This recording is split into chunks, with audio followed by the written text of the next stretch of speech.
Mitos sobre Exu. Muitas coisas são ditas e muitos textos são escritos sobre o trabalho dos Exus na Umbanda. Com isso, muitos mitos foram criados, alguns até absurdos e deturpadores, por pessoas que não entendem o verdadeiro trabalho do Exu na Umbanda, ou não entendem a verdadeira missão da Umbanda nesse planeta. Com esse texto, vamos tentar explicar e quem sabe até desmistificar esses mitos que confundem a cabeça e o aprendizado daqueles que se propõem bem servir sua religião, a Umbanda. A Umbanda, em sua dinâmica básica, lida com espíritos dos mais variados graus de evolução. As entidades, guias e mentores que se apresentam nos terreiros exercem um trabalho incansável contra as forças trevosas. Na Umbanda, a origem de Exu está em função da necessidade de existirem guardiões, encaminhadores e combatentes das forças negativas. Trabalho básico da nossa religião. Por isso é que se diz que, sem Exu não se faz nada. Isso, não porque Exu não deixa, porque é vingador, traidor ou voluntarioso, como querem fazer pensar algumas historias que se contam por aí. Mas sim, porque não há como combater as forças negativas e trevosas, sem a devida defesa e proteção. Muitas pessoas perguntam, então nossos guias, caboclos, pretos velhos, etc., não nos protegem e defendem? Só os Exus fazem isso?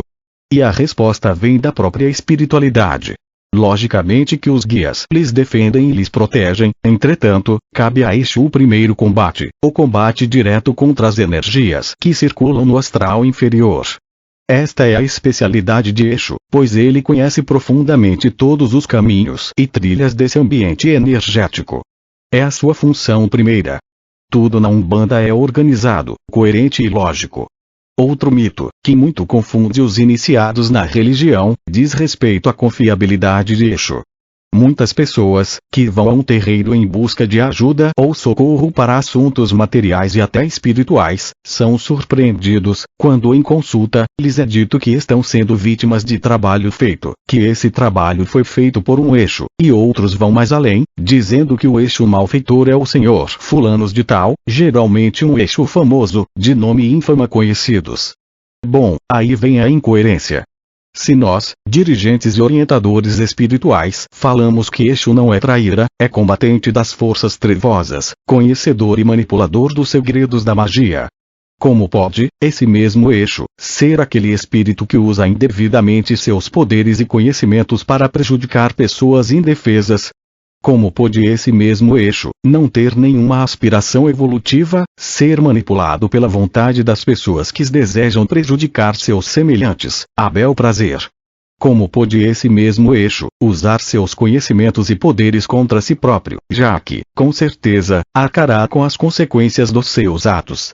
Como pode, esse mesmo Exu, tido como um mensageiro dos orixás, guardião dos segredos e dos caminhos da espiritualidade, trair a confiança dos espíritos de luz e anular toda a caridade praticada pelos seres da espiritualidade positiva?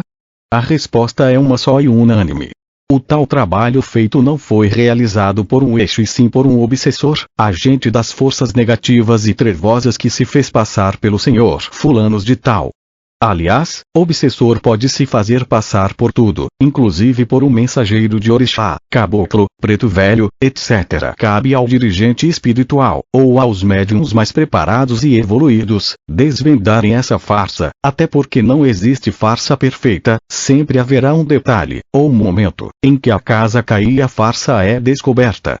Mas então, por que muitos obsessores se fazem passar por Exus de lei?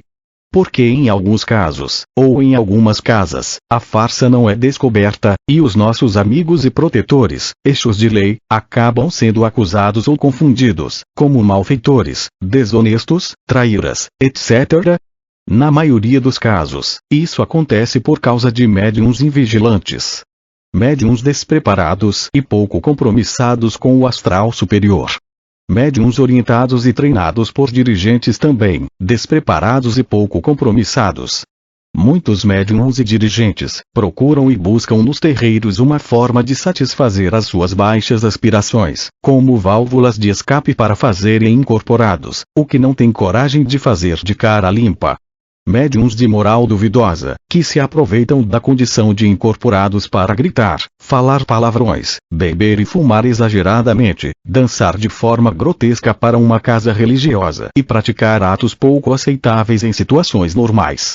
Esses médiuns imputam aos exus os seus desvarios e desvios de comportamento, complementando ainda que não se lembram de nada, que a responsabilidade é do exu, e não dele, médium. Na realidade, esses médiuns estão sofrendo a ação da incorporação de quiumbas, espíritos trevosos, moralmente atrofiados, que não têm a mínima aspiração evolutiva e buscam apenas tumultuar o ambiente. Nunca um exu ou pombagira de lei irá se prestar a um papel desses. Outro ponto de muita confusão: a incorporação de exu. Afinal, com que exu trabalhamos? Se todo exu é guardião dos segredos e dos caminhos, quando incorporado no seu médium, realizando algum trabalho